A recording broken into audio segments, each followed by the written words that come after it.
हरे कृष्णा। तो भगवत गीता के तीसरे अध्याय में आपका स्वागत है। तो तीसरे अध्याय का नाम है कर्म योग।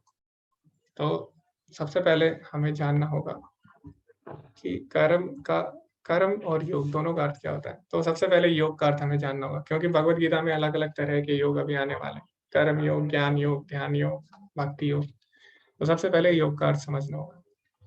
तो बहुत लोगों को योग का वास्तविक जो अर्थ है वो पता नहीं होता। अगर किसी से हम पूछे कि योग का अर्थ क्या होता है, तो लोगों को लगता है कि शायद कुछ आसन करना, ठीक है, उसको योग बोला जाता है, लेकिन ऐसा नहीं है। योग का जो वास्तविक अर्थ है, योग जो है वो संस्कृत के युज धातु से बना है, जिसका अर्थ है जुड़ना। ठीक है, तो योग का अर्थ है किसी चीज से जुड़ना। जैसे अगर आपने गणित पढ़ी होगी, उसमें हम पढ़ते थे जैसे दो संख्याओं का योग है ना, जैसे 2 और 3 का योग क्या है, 5 है ना। तो दो संख्याओं का जुड़ना उसमें गणित में। तो यहाँ पे योग क्या है, यहाँ पे योग का मतलब है भगवान से जुड़ना। ठीक है, तो भगवत गीता में जो योग है उसका अर्थ है भगवान से जुड़ना। तो कर्म योग का अर्थ क्या हो गया, कर्म योग का अर्थ हो गया इस प्रकार के कर्म करना जो हमें भगवान से जोड़े। ठीक है, तो ये कर्म योग का वास्तविक अर्थ है। कर्म योग का तात्पर्य इंद्रिय भोग से रहित होकर परमेश्वर को खुश करना और उनकी सेवा करना है।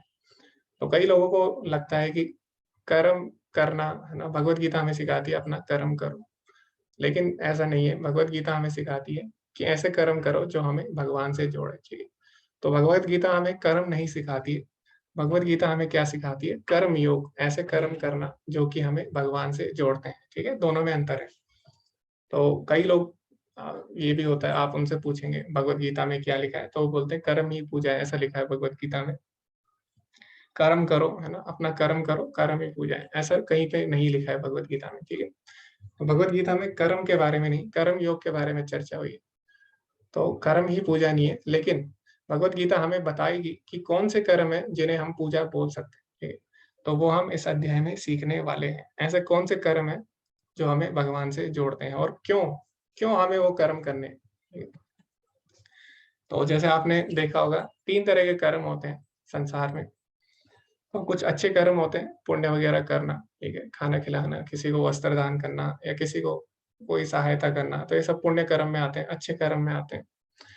और कुछ बुरे कर्म भी होते हैं, जैसे किसी का पैसा छीन लेना या किसी को बिना बात के किसी को परेशान करना। ठीक है, तो ये सब बुरे कर्म में आते हैं। तो ये 2 तरीके के कर्म हो गए। अब तीसरे कर्म होते हैं भक्तिमय कर्म, अर्थात आध्यात्मिक कर्म, यानी भगवान के लिए कार्य करना। तो कई लोग बोलते भी हैं, जो नास्तिक लोग होते हैं, कि भगवान की आवश्यकता क्या है, भक्ति की आवश्यकता क्या है, हम अच्छे कर्म करके भी तो संसार में रह सकते हैं, है ना। क्यों ना हम अच्छे कर्म करें सब लोग। तो भक्ति की आवश्यकता ही क्यों है, भगवान के लिए कर्म करें क्यों, सब अच्छे से करेंगे है ना, अच्छे से रहेंगे, अच्छे काम करेंगे, पुण्य करेंगे। चाहिए तो उसका आंसर भी, उसका उत्तर भी हमें इस अध्याय में मिलने वाला है। चाहिए कि भक्ति में कर्म क्यों करने चाहिए।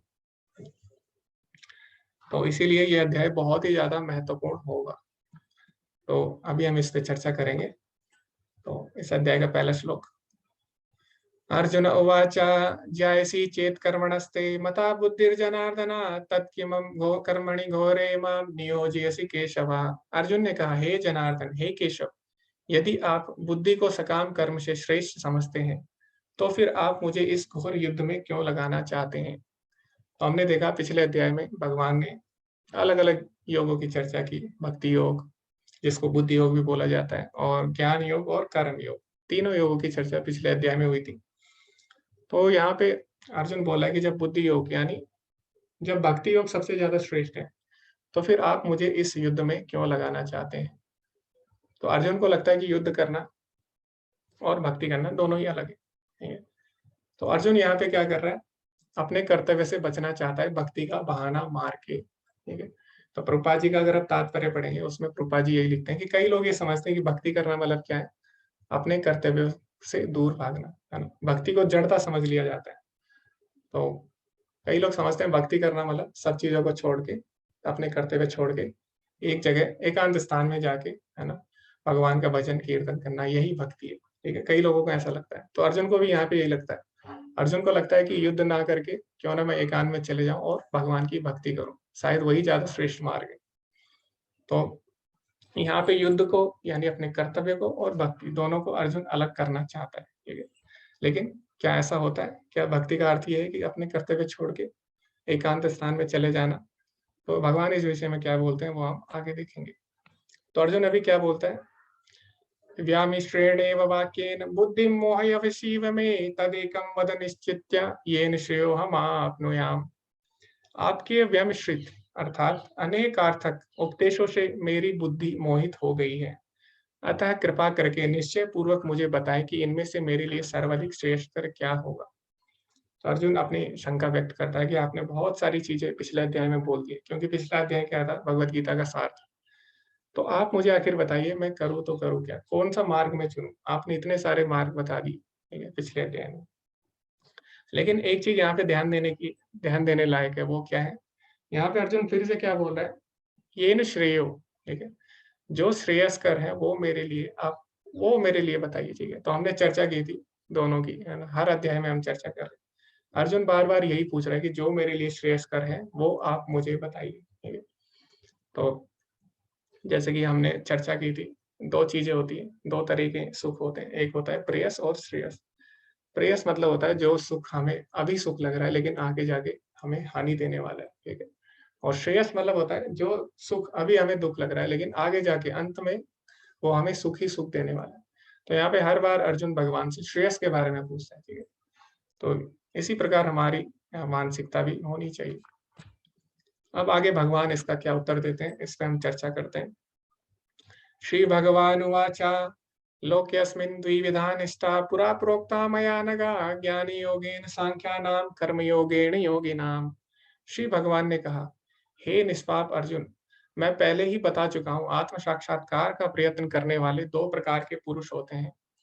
कुछ इसे ज्ञान योग द्वारा समझने का प्रयत्न करते हैं, तो कुछ भक्तिमय सेवा के द्वारा। तो भगवान बोलते हैं अलग अलग तरह से लोग मेरी शरण में आते हैं। कुछ ज्ञान योग द्वारा मुझे समझना चाहते हैं, ठीक है, और कुछ मेरी भक्ति यानी भक्ति में कर्म करके मुझे समझना चाहते हैं। तो दोनों में अंतर है। तो जो ज्ञानी होते हैं वो क्या करते हैं? सांख्य योग द्वारा भगवान तक पहुंचना चाहते हैं। वो क्या करते हैं? सांख्य योग मतलब क्या है कि सांख्य योग में हम 24 तत्वों का अध्ययन करते हैं, ठीक है। तो उसमें वो बोलते हैं कि मैं मन नहीं हूँ, मैं बुद्धि नहीं हूँ, मैं शरीर नहीं हूँ, और अंत में उनका क्या परिणाम निकलता है कि मैं शरीर नहीं हूँ, मैं आत्मा हूँ, ठीक है। तो इस प्रकार बहुत लंबा ये मार्ग होता है ज्ञान योग का, ठीक है। तो ज्ञान योगी यही करता है, ध्यान ध्यान देता है और अंत में उसका परिणाम निकलता है कि मैं शरीर नहीं हूँ, मैं आत्मा हूँ, अहम ब्रह्मास्मि है। लेकिन अब मैं शरीर नहीं हूँ, मैं आत्मा हूँ, तो क्या करना है? आत्मा को भक्ति करनी है। तो ज्ञान योगी को भी अंत में भक्ति करनी ही होती है, क्योंकि उसे पता लग जाता है कि मैं शरीर नहीं हूँ, आत्मा हूँ, ठीक है। और दूसरी तरफ भक्तिमय कर्म है, उसमें क्या होता है? भगवान के लिए कर्म करते हैं, भगवान के लिए भगवान की सेवा करते हैं, ठीक है। तो इससे हमारा क्या होता है? समय बच जाता है। ज्ञान योगी को भी अंत में वही करना होता है। तो अहम ब्रह्मास्मि बोलने से कुछ नहीं होता, ठीक है, भगवान की सेवा करनी होती है। तो जैसे कि कोई अगर इंजीनियरिंग करता है, तो अगर वो बोलता है कि मैं इंजीनियर हूँ, तो क्या उसको डिग्री मिल जाएगी? नहीं मिलेगी, है ना। उसको कॉलेज जाना पड़ेगा, उसको एग्जाम परीक्षा देनी पड़ेगी, ठीक है, पास होना पड़ेगा।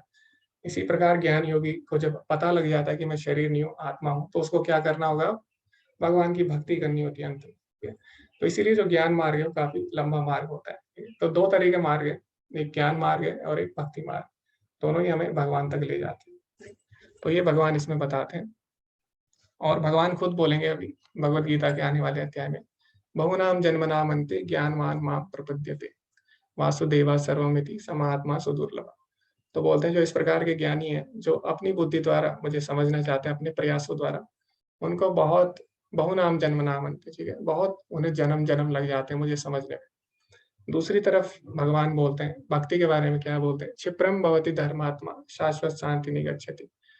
तो कौनते प्रति जानी न मैं भक्ता प्रणश्यति। तो भक्तों के बारे में क्या बोलते हैं? क्षिप्रम मतलब तुरंत, ये तुरंत वो धर्मात्मा बन जाते हैं, तुरंत ही वो भगवान को समझ जाते हैं, ठीक है। तो दो तरीके के मार्ग है, ज्ञान मार्ग है और भक्तिमय कर्म। तो इस तरह दोनों के बारे में हम आगे विस्तार से चर्चा करेंगे।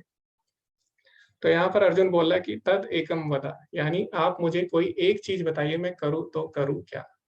ठीक है, क्या मैं कर्म करूं, ठीक है, भक्ति में कर्म करूं, या मैं केवल एक ज्ञान योगी की तरह क्या करूं, मैं अध्ययन करूं कहीं एकांत में जाके। ठीक है, इस तरह अर्जुन बोलते हैं।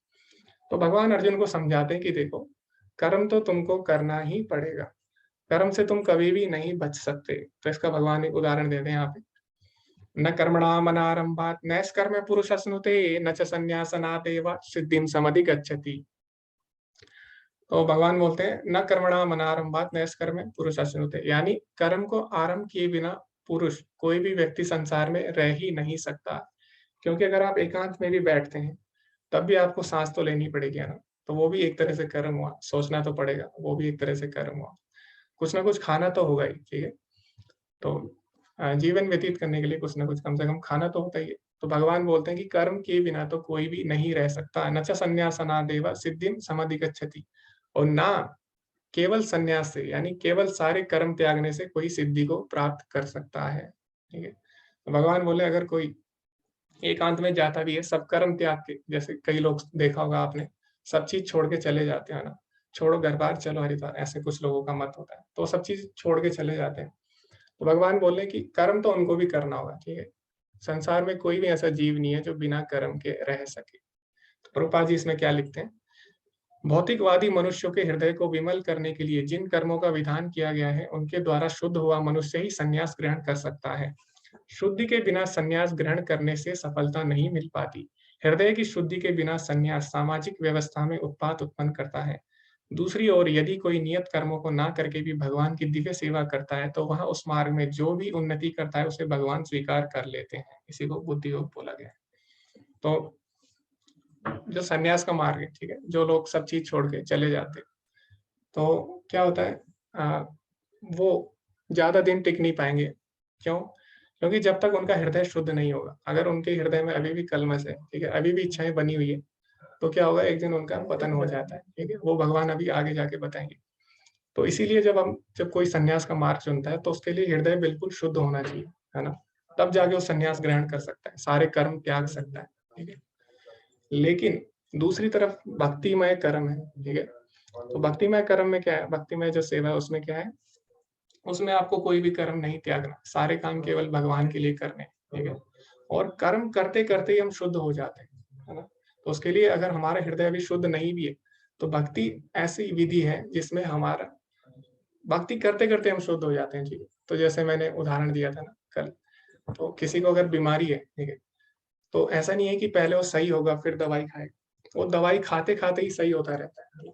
इसी प्रकार भक्ति भी है, भक्ति में आपको पहले ही शुद्ध, पूरी तरह शुद्ध होने की आवश्यकता नहीं है। जैसे संन्यास में, उसमें क्या होता है, जब आप भक्ति करते हो तो अपने आप ही शुद्ध हो जाते हैं। ठीक है, तो ये प्रभुपाद जी इसमें बता रहे हैं। इसीलिए भक्तिमय कर्म जो है ज्यादा श्रेष्ठ माना गया है। लेकिन क्या होगा उन लोगों का जो, जिनका हृदय अभी शुद्ध नहीं हुआ लेकिन वो सारे कर्म त्यागने को तैयार हो जाते हैं, संन्यास की तरफ बढ़ जाते हैं। तो ऐसे लोगों का क्या होता है, कर्मेन्द्रियाणि संयम्य या अस्ते मनसा स्मरण इंद्रियार्थान विमूढ़ात्मा मिथ्याचार स उच्यते। तो जो कर्मेंद्रियों को वश में तो करता है किंतु जिसका मन इंद्रिय विषयों का चिंतन करता रहता है वह निश्चित रूप से स्वयं को धोखा देता है और मिथ्याचारी कहलाता है। तो भगवान इसमें मिथ्याचारी की परिभाषा बता रहे हैं। ठीक है, मिथ्याचारी कौन व्यक्ति होते हैं, जो सब कर्म त्याग देते हैं, संसारिक कर्म, और किसी एकांत स्थान में चले जाते हैं, लेकिन अभी भी उनके मन में पूर्व इच्छाएं बनी रहती है। तो क्योंकि उन्होंने सब चीज त्याग तो दी है बाहर से, लेकिन क्योंकि मन में अभी भी इच्छा बनी हुई है, तो ऐसे लोगों को भगवान क्या कह रहे हैं, मिथ्याचार से उच्यते। ठीक है, ऐसे लोग मिथ्याचारी कहलाते हैं। तो आपने देखा होगा कई लोग हिमालय पे चले जाते हैं, अब हिमालय पे चले जाते हैं, वहां पे भोग करने के लिए कुछ नहीं होता है ना, वहां पे दूर दूर तक कोई चीज है ही नहीं भोग करने के लिए, तो भोग करेंगे कैसे। ठीक है, तो एक तरह से क्या किया उन्होंने, कृत्रिम कृत्रिम तरीके से अपनी इंद्रियों को वश में कर लिया, क्योंकि कुछ है ही नहीं वहां पे भोग करने के लिए ना। लेकिन जो मन में इच्छाएं वो अभी भी उनकी बनी हुई हैं। तो ऐसे लोग क्या करते हैं, ज्यादा देर टिक नहीं पाते, ठीक है, उस मार्ग पे, और फिर आपने देखा होगा ऐसे लोग आपको दिख जाएंगे। ठीक है, फिर वो दोबारा से जब भी उन्हें अवसर मिलता है तो दोबारा से वो गलत काम करना आरंभ कर देते हैं। ठीक है, तो इसीलिए ऐसे लोगों को मिथ्याचारी बोला गया। ठीक है, ओके, अब हम एक छोटी सी कहानी इसमें पढ़ लेते हैं। तो इसमें एक श्रीमद् भागवतम में एक सुंदर कथा आती है, वो है भरत महाराज की। तो यही कथा है। तो इसमें क्या होता है, भरत महाराज बहुत ही बड़े राजा थे, बहुत ही महान राजा थे, ठीक है। तो एक बार उनके मन में आता है कि मुझे भी सब चीज त्याग के क्या करना है, तो मुझे सब चीज त्याग के वन में जाना चाहिए, ठीक है। और वहां पे मैं क्या करूंगा, ध्यान करूंगा, ठीक है, और यज्ञ करूंगा, और इस तरह मैं भगवान की प्राप्ति करूंगा। तो इस तरह उनके मन में विचार आता है। तो अभी सब चीज छोड़ के, अपना राजपाट छोड़ के, वो क्या करते हैं, वो एकांत स्थान में चले जाते हैं। तो सब इच्छाएं उनकी खत्म हो चुकी होती है। लेकिन फिर क्या होता है, एक दिन वो नदी में स्नान करने जा रहे होते हैं, तभी आगे हम दोबारा पढ़ेंगे इस कथा को, ठीक। तो तभी क्या होता है, एक हिरन का बच्चा उन्हें मिल जाता है। तो आपको पता है बच्चे कितने सुंदर होते हैं, और ऊपर से हिरन का बच्चा, हिरन इतना सुंदर होता है ना, तो कितना ज्यादा सुंदर होगा। लेकिन क्या होता है, उसकी माँ मर जाती है, हिरन जो होती है, हिरन का बच्चा फिर अकेला रह जाता है। तो अब ये जो भरत महाराज थे, उस बच्चे को ले आते हैं अपने साथ, ठीक है, और अपने साथ ले आते हैं, और फिर इस तरह उसको पालते हैं। लेकिन धीरे धीरे क्या होता है, उससे बहुत ज्यादा आसक्त हो जाते हैं, ठीक है। और इतना आसक्त हो जाते हैं कि जब भगवान का ध्यान कर रहे होते हैं, यज्ञ कर रहे होते हैं, तो इनका ध्यान उधर की तरफ नहीं रहता। फिर इनका ध्यान किधर चले जाता है, हिरन की तरफ, हिरन की तरफ ये आकर्षित हो जाते हैं।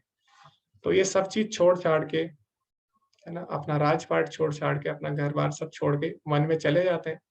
लेकिन अब वहां पे कर भी रहे होते हैं सारे कार्य, लेकिन इनके मन में क्या रहता है, हिरन चल रहा होता है, ठीक है। हिरन के बच्चे के बारे में चिंतन कर रहे होते हैं।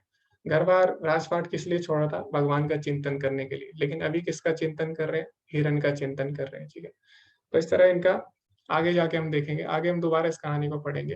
तो इस तरह इनका पतन हो जाता है, ठीक है। तो यही भगवान इसमें समझा रहे हैं कि सब चीज छोड़ के भी, अगर मन में हमारी इच्छाएं बनी हुई है और हमने सब चीज छोड़ भी दिए, तो हम मिथ्याचारी कहलाएंगे, क्योंकि एक दिन क्या होगा, हमारा पतन हो जाएगा। तो इसीलिए सब चीज छोड़ना क्या है, समाधान नहीं है। सब चीज जोड़ना समाधान है। सब चीज छोड़नी नहीं है। भगवत गीता हमें ये नहीं सिखाती सब चीज छोड़ो। भगवत गीता हमें सिखाती है सब चीज हम किस तरह से भगवान से जोड़ें, ठीक है। तो हमें छोड़ना नहीं है, हमें क्या करना है, कृष्ण को जोड़ना है अपने जीवन में। तो यही भगवत गीता हमें सिखाती है। अब प्रश्न ये उठता है कि फिर हम किस तरह कर्म करें, ठीक है। तो किस प्रकार के, अभी भगवान ने बोल दिया कर्म किए बिना हम रह नहीं सकते, कर्म हमें करना ही पड़ेगा, ठीक है। तो फिर प्रश्न ये उठता है कि किस तरह के कर्म करें, ठीक है। और मैंने आपसे बोला था आरंभ में कक्षा की कि 3 तरह के कर्म होते हैं, पाप कर्म होते हैं, पुण्य कर्म होते हैं, और एक होते हैं भक्तिमय कर्म। तो मैंने उस समय बताया था आपको कि क्यों हमें भक्ति करनी है, ठीक है। क्यों नहीं हम पुण्य कर्म करके भी रह सकते हैं संसार में, भक्ति करें करें तो करें क्यों। तो उसका उत्तर भी हमें इस श्लोक में मिलने वाला है। तो ये बहुत ही महत्वपूर्ण श्लोक है। तो इसमें क्या बोला गया है, यज्ञार्थात् कर्मणो अन्यत्र लोकोऽयं कर्म बंधना तदर्थम कर्म कौन्तेय मुक्त संगा समाचरा। तो इसमें बोला गया श्री विष्णु के लिए यज्ञ के रूप में कर्म करना चाहिए, अन्यथा कर्म के द्वारा इस भौतिक जगत में बंधन उत्पन्न होता है। अतः हे कुंती पुत्र, उनकी प्रसन्नता के लिए अपने नियत कर्म करो, इस तरह तुम बंधन से सदा मुक्त रहोगे। प्रभुपाद जी क्या लिखते हैं तात्पर्य में, अतः भगवान विष्णु की प्रसन्नता के लिए कर्म करना चाहिए। इस जगत में किया जाने वाला अन्य कोई कर्म बंधन का कारण होगा, क्योंकि अच्छे तथा बुरे कर्मों के फल होते हैं, और कोई भी फल कर्म करने वाले को बांध लेता है। अतः कृष्ण को प्रसन्न करने के लिए कृष्ण भावना भावित होना होगा। जब कोई ऐसा कर्म करता है तो वह मुक्त दशा को प्राप्त रहता है। यही महान कर्म कौशल है, और प्रारंभ में इस विधि में अत्यंत कुशल मार्गदर्शन की आवश्यकता होती है। तो हम इस श्लोक को समझते हैं, एक बारीकी से समझते हैं।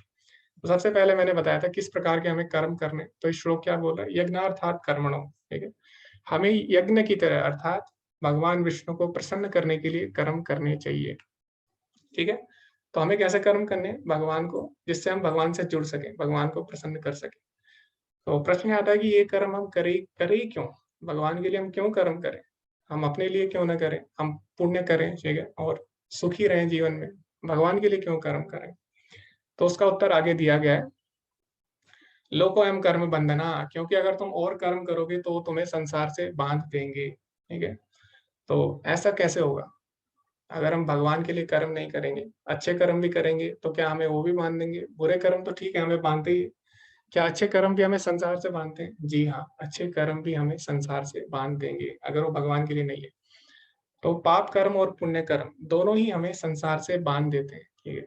अब आप बोलोगे किस तरह? पाप का तो सबको पता है किस तरह पाप कर्म हमें संसार से बांध रहे हैं, लेकिन पुण्य कर्म भी हमें संसार से बांधते हैं। कैसे? क्योंकि दोनों फलों के परिणाम होते हैं, ठीक है। पाप कर्म करोगे उसके भी फल होते हैं, पुण्य कर्म करोगे उसके भी फल होते हैं। तो पाप कर्म के आपको फल भोगने होते हैं, ठीक है। तो वो भी आपको संसार से बांधेंगे, लेकिन पुण्य कर्म कैसे बांधेंगे? क्योंकि देखो, आप अगर पुण्य कर्म करते हैं तो उससे जितना आपको पुण्य मिलता है उससे आपको क्या प्राप्त होता है? उससे आपको उच्च ग्रहों की प्राप्ति होती है, ठीक है, स्वर्ग की प्राप्ति होती है। लेकिन क्या स्वर्ग परमानेंट होता है? क्या आपने पुण्य किए आप स्वर्ग चले गए बस यहीं पे खत्म हो जाता है? नहीं, ऐसा नहीं होता। भगवान आगे बताएंगे, भगवत गीता के 9वें अध्याय के 21वें श्लोक में बताते हैं, ते त्वं भुक्ता स्वर्गलोकम विशालम क्षीणे पुण्य मृत्युलोकम विशंति। तो भगवान बोलते हैं जो लोग पुण्य कर्म करते हैं केवल, तो क्या होता है? ते त्वं भुक्ता स्वर्गलोकम विशालम, अनेक समय तक वो स्वर्गलोक में रहते हैं, भोग करते हैं, क्योंकि उन्होंने पुण्य किया है तो उनको क्या मिलता है? उसका पुरस्कार मिलता है ना। तो पुण्य का क्या मिलता? पुण्य मतलब यही हुआ ना, पुरस्कार, ठीक है। तो आपने अच्छे काम किए, उसका आपको पुरस्कार मिला, आपको स्वर्ग मिल गया, अच्छा ग्रह ग्रह मिल गया, वहां पे आपने भोग किया। तो क्या वो लेकिन हमेशा के लिए रहेगा? नहीं। फिर आगे भगवान क्या बोलते हैं? क्षीणे पुण्य मृत्युलोकम विशंति। लेकिन जैसे ही वो फल आपके खत्म हो जाते हैं, पुण्य कर्म आपके खत्म हो जाते हैं, क्षीणे पुण्य मृत्युलोकम विशंति, दोबारा आपको मृत्युलोक में आना पड़ता है। तो स्वर्ग भी क्या है? परमानेंट नहीं है, ठीक है। तो पुण्य कर्म करोगे आप, अच्छी बात है, लेकिन उससे आप दोबारा से इस संसार में आपको आना पड़ेगा, यानी आप ये संसार के बंधन है उससे बाहर नहीं निकल सकते। तो फिर किस तरीके से हम संसार के बंधन से निकले? उसका केवल एक ही तरीका है, भगवान से, भगवान के लिए कर्म करके, ठीक है। अगर भगवान के लिए हम कर्म करेंगे तो हम पाप पुण्य से ऊपर उठ जाएंगे और संसार के बंधन से मुक्त हो जाएंगे। इसीलिए भगवान बोल रहे हैं मेरे लिए कर्म करो। तो जैसे कि आपको मैं उदाहरण देता हूँ, जैसे एक कैशियर होता है, ठीक है, बैंक में कार्य करता है। तो कैशियर किसके लिए काम कर रहा है? बैंक के लिए काम कर रहा है। तो कैशियर अगर अपने लिए पैसे रख दे, ठीक है, अपनी जेब में पैसे रख दे, अगर कोई आता है तो क्या होगा? उसे सजा होगी, है ना, सजा होगी, उसे दंड मिलेगा और वो फंस जाएगा, ठीक है, जेल में बंद हो जाएगा। और तो इसी प्रकार अगर वो बैंक के लिए कार्य करता है तो क्या होता है? सुखी रहता है, बैंक भी खुश है, कैशियर भी खुश रहता है। इसी प्रकार हम लोग हैं, ठीक है। तो हम लोग अगर अपने लिए कर्म करते हैं केवल, तो क्या होता है? वो हमें संसार से बांध देता है, लेकिन अगर हम भगवान के लिए कर्म करते हैं तो हमें संसार से मुक्त कर देता है, ठीक है। तो ऐसे हम समझ सकते हैं। ओके, तो इसमें भगवान उदाहरण देते हैं कि किस प्रकार हमें भगवान के लिए कर्म करना चाहिए। उसका उदाहरण भगवान ने यहाँ पे दिया है। अन्नात् भवन्ति भूतानि पर्जन्याद् अन्न संभवा, यज्ञात् भवन्ति पर्जन्यो यज्ञा कर्म समुद्भवा। सारे प्राणी अन्न पर आश्रित हैं जो वर्षा से उत्पन्न होता है। वर्षा यज्ञ संपन्न करने से होती है और यज्ञ नियत कर्मों से उत्पन्न होता है। तो इसमें भगवान ने एक चक्र बताया कि किस तरह क्यों हमें भगवान के लिए कर्म करना है। तो जैसे कि भगवान ने इसमें एक उदाहरण दिया कि सारे प्राणी अन्न पर आश्रित होते हैं, ठीक है, अन्नात् भवन्ति भूतानि, है ना, सारे प्राणी अन्न पर आश्रित है। तो यहाँ पे आप देख रहे हैं, लेकिन अन्न कहाँ से आ रहा है? पर्जन्यात अन्न संभवा, अन्न आ रहा है किससे? वर्षा से आ रहा है। तो यहाँ तक तो हम सबको पता है अन्न कहाँ से आता है, वर्षा से, सबको पता है यहाँ तक। लेकिन इससे आगे क्या होता है वो किसी को नहीं पता, वो भगवत गीता में बताती है। वर्षा कैसे होती है? यज्ञात् भवति पर्जन्य, ठीक है, वर्षा होती है यज्ञ से, ठीक है, यानी भगवान के लिए जब हम अच्छे कर्म करते हैं तब वर्षा प्रचुर मात्रा में, सही मात्रा में वर्षा होती है। तो आज भी आपने देखा होगा कहीं कहीं पे जब वर्षा नहीं होती, कहीं कहीं जगहों पे, तो वहां पे यज्ञ किया जाता है, भगवान को प्रसन्न किया जाता है, तो वहां पे सही मात्रा में वर्षा होती है। ऐसे नहीं कि बाढ़ आ गई, बहुत ज्यादा वर्षा हो गई या फिर बहुत कम वर्षा हुई। बिल्कुल जितना मात्रा में चाहिए होता है उतनी मात्रा में वहां पे वर्षा होती है, ठीक है। तो क्या था? यज्ञात् भवन्ति भूतानि पर्जन्यात्, अन्नात् भवन्ति भूतानि पर्जन्यात् अन्न संभवा, यज्ञात् भवति पर्जन्यो और यज्ञ कर्म समुद्भवा। और यज्ञ हम कैसे करते हैं? अपने नियत कर्मों के द्वारा। और नियत कर्म कैसे करने ये हमें कौन बताते हैं? ये हमें शास्त्र बताते हैं, ठीक है। और शास्त्र किसके द्वारा दिए गए हैं? शास्त्र भगवान के द्वारा दिए गए हैं। तो फिर हमें जो प्रारंभ में अन्न मिला वो हमें किसको अर्पित करना चाहिए? धन्यवाद बोलने के लिए भगवान को, ठीक है। भगवान को अर्पित करके हमें वो भोजन खाना चाहिए। तो जो पूरा चक्र है ये कब पूरा होगा? जब हम उसको भगवान को अर्पित करेंगे, ठीक है। तो इस तरह चक्र है। तो इसीलिए हमें भगवान को अर्पित करके हुए कर्म करने चाहिए। तो भगवान यही बोलते हैं अर्जुन को, तस्मात् सर्वेषु कालेषु माम अनुस्मर युद्धचा, मुझे मेरा स्मरण करते हुए युद्ध करो, ठीक है। मेरा स्मरण करते हुए मतलब मुझे अपना लक्ष्य बनाते हुए, ठीक है। तो इसी प्रकार हमें भी भगवान के लिए कर्म करने चाहिए। तो भगवान ने बहुत ही अच्छा उदाहरण किससे समझाया, भोजन से। तो जैसे हम भोजन भी कर रहे हैं तो भगवान को अर्पित करते हुए करना है। क्यों? क्योंकि वो भगवान से ही आ रहा है, ठीक है। तो प्रश्न ये उठता है कि हम भगवान को अर्पित क्यों करें, है ना? क्यों ना हम खुद खा लें, ठीक है। तो ये इसीलिए करते हैं हम, ऐसा नहीं है कि भगवान भूखे हैं, ठीक है, और भगवान को हम खिला रहे हैं। अब क्या होता है कि जब हम भगवान को अर्पित करके कोई कर्म करते हैं, जैसे भगवान को अर्पित करके अगर हम भोजन खाते हैं, तो उससे क्या होता है, उससे हम शुद्ध होते हैं, ठीक है। हम प्रगति करते हैं, आध्यात्मिक प्रगति करते हैं, ठीक है, और जीवन में वास्तविक सुख को पा सकते हैं। तो वास्तव में इससे किसका लाभ होगा? अगर हम भगवान को अर्पित करते हैं, हमारा ही लाभ होगा, ठीक है। भगवान भगवान के पास तो सब कुछ है ना? लेकिन भगवान के लिए कर्म करने से हमारा ही लाभ होता है, ठीक है। तो इसीलिए हमें भगवान के लिए कर्म करना चाहिए। तो कम से कम ये भी ना सोचे हम लाभ हानि, तो कम से कम भगवान को धन्यवाद बोलने के लिए तो हम ये भगवान के लिए कर्म कर सकते हैं, उनको अर्पित कर सकते हैं भोजन, है ना? तो आजकल सिखाते हैं स्कूल में भी कि हमें थैंक यू बोलना चाहिए जब कोई हमारी सहायता करता है। तो इसी प्रकार हमें भगवान को भी धन्यवाद बोलना चाहिए, उनको अर्पित करते हुए हमें अगर कर्म करते हैं तो एक तरह से हम उन्हें धन्यवाद ही बोल रहे हैं, ठीक है। तो इस तरह भगवान समझाते हैं और भगवान बताते हैं कि क्या होगा अगर कोई मुझे अर्पित करते हुए कर्म नहीं करेगा। तो भगवान जैसे भोजन का उदाहरण से अभी समझा रहे हैं, तो ऐसे लोगों का क्या होगा। यज्ञ शिष्टासिना संतो मुच्यन्ते सर्व किल विषय भुजन्ते ते त्वगम पापा ये पचन्ति आत्म कारणात्। भगवान के भक्त सभी प्रकार के पापों से मुक्त हो जाते हैं, क्योंकि वे यज्ञ में अर्पित किए हुए भोजन को ही खाते हैं।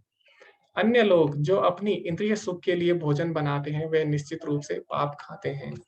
तो भगवान बोले, जो जैसे भोजन के उदाहरण से भगवान ने समझाया कि जो मुझे अर्पित करते हुए भोजन खा रहे हैं, वो सभी पापों से मुक्त हो जाएगा, ठीक है, संसार के बंधनों से मुक्त हो जाएगा। लेकिन जो अपनी इंद्रिय तृप्ति के लिए खा रहा है, वो क्या होगा, घोर पाप खा रहा है। क्यों? क्योंकि ऐसा करने से जब हम भगवान के अलावा अपने लिए कर्म करेंगे, अभी हमने पढ़ा था ना 9वें श्लोक में, तो उससे क्या होता है, सांसारिक बंधन उत्पन्न हो जाते हैं, तो संसार में फंस जाएगा वो व्यक्ति, ठीक है।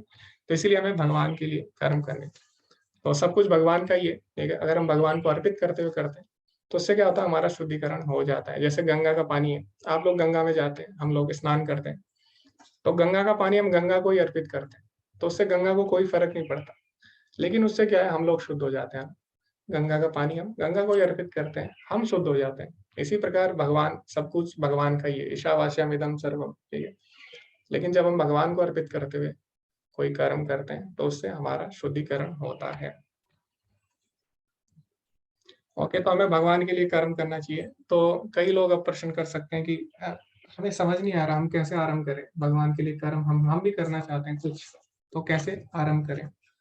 तो अभी हम लोग आरंभ कर सकते हैं भगवान के नाम का जप करके, ठीक है, वो भी भगवान के लिए कर्म करना हुआ है।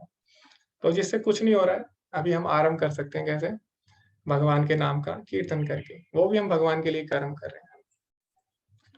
तो आपको क्या करना है, आपको हरे कृष्ण महामंत्र का जप करना है, और आप एक माला हमेशा जप कर सकते हैं, ठीक है। यहाँ से आप भगवान के लिए कर्म करना आरंभ कर सकते हैं। तो कोई बोल सकता है, ठीक है, हम हरे कृष्ण महामंत्र ही क्यों जपें, हम भगवान का कीर्तन ही क्यों करें, और भी तो तरीके हैं। तो श्रीमद् भागवतम में क्या बोला गया है, यज्ञ संकीर्तन प्रायर यजंती ही सुमेधसा। मेधसा मतलब होता है बुद्धिमान व्यक्ति, सुमेधसा मतलब होता है बहुत ही ज्यादा बुद्धिमान व्यक्ति। तो ऐसा बोला गया है कि कलयुग में जो बहुत ही ज्यादा बुद्धिमान व्यक्ति होंगे, यज्ञ संकीर्तन प्रायर, वो किस प्रकार से भगवान के लिए कर्म करेंगे, यज्ञ संकीर्तना यानी संकीर्तन यज्ञ के द्वारा भगवान से जुड़ेंगे, ठीक है। तो हमें क्या करना है, कलयुग में भगवान के नाम का कीर्तन करना है, और सारे शास्त्र यही बोलते हैं, ठीक है। तो हरे नाम एवं केवलम, कलो नास्तेव नास्तेव नास्तेव गतिर अन्यथा। कलयुग में नहीं है, नहीं है, नहीं है कोई और उपाय, है ना। हरे नाम एवं केवलम 3 बार बोला गया, केवल हरि का नाम, केवल हरि का नाम, केवल हरि का नाम, ठीक है। तो बाकी युगों में अनेक अनेक वर्षों तक हमें तपस्या करनी पड़ती थी, यज्ञ करना पड़ता था, ध्यान करना पड़ता था, लेकिन कलयुग में एक ही विशेष बात है, क्या, केवल भगवान के नाम के द्वारा ही हमें वही लाभ प्राप्त हो सकता है जो बाकी युगों में हमें अनेक अनेक वर्षों तक कठिन परिश्रम करने से होता था, ठीक है। तो इसीलिए हमें कलयुग में भगवान के नाम का कीर्तन करना चाहिए, यही कलयुग का युग धर्म है, ठीक है। तो कई लोग बोलते हैं, ठीक है, तो फिर हरे कृष्ण महामंत्र ही क्यों जपे हम, कोई और भी तो बहुत सारे मंत्र हैं, ठीक है, हरे कृष्ण महामंत्र क्यों?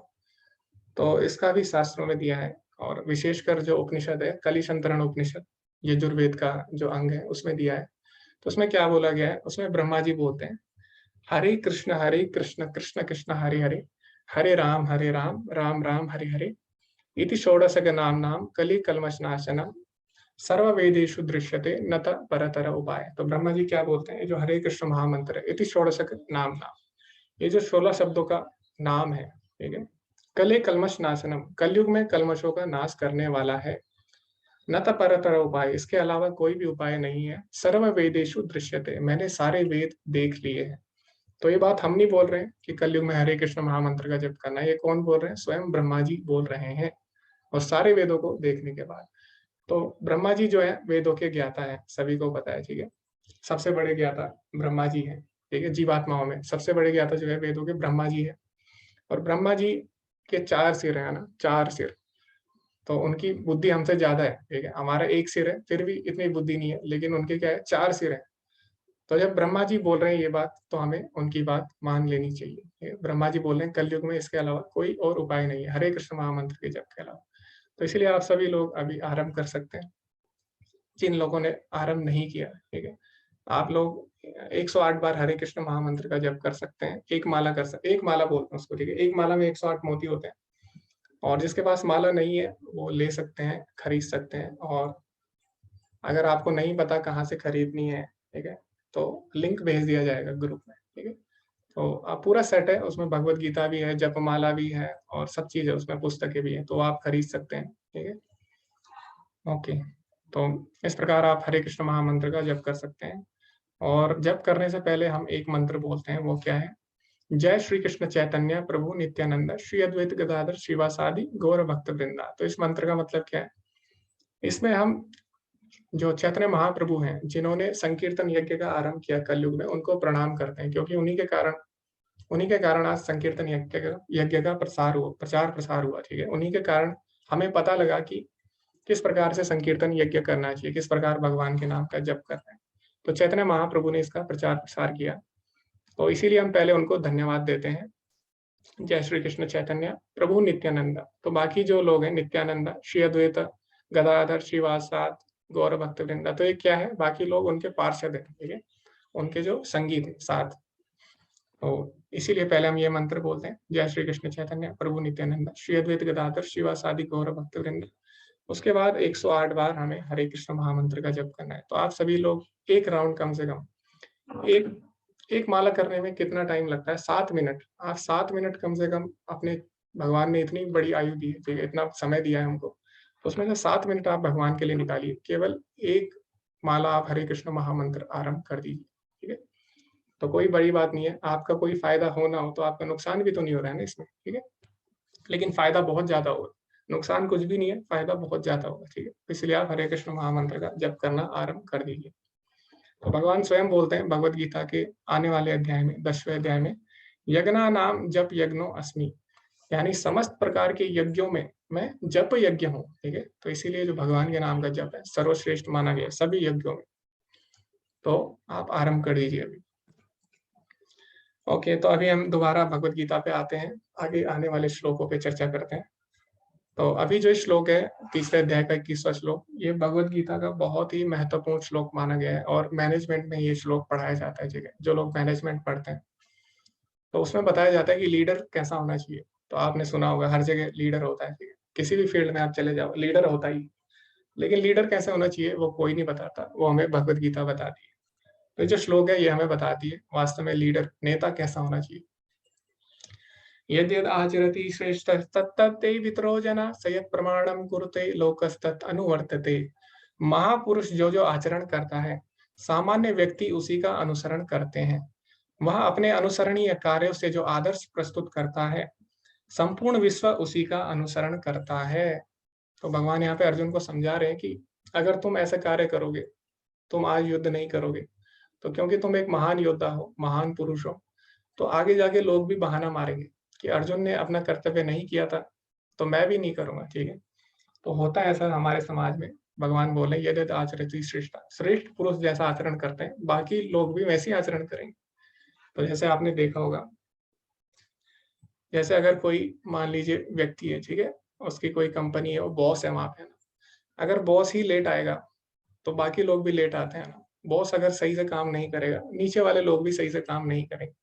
बॉस अगर टाइम से आता है, सही से कार्य करता है, ठीक है, स्ट्रिक्ट है, तो बाकी लोग जो नीचे वाले हैं वो भी क्या होगा, वो भी सही से कार्य करेंगे, है ना।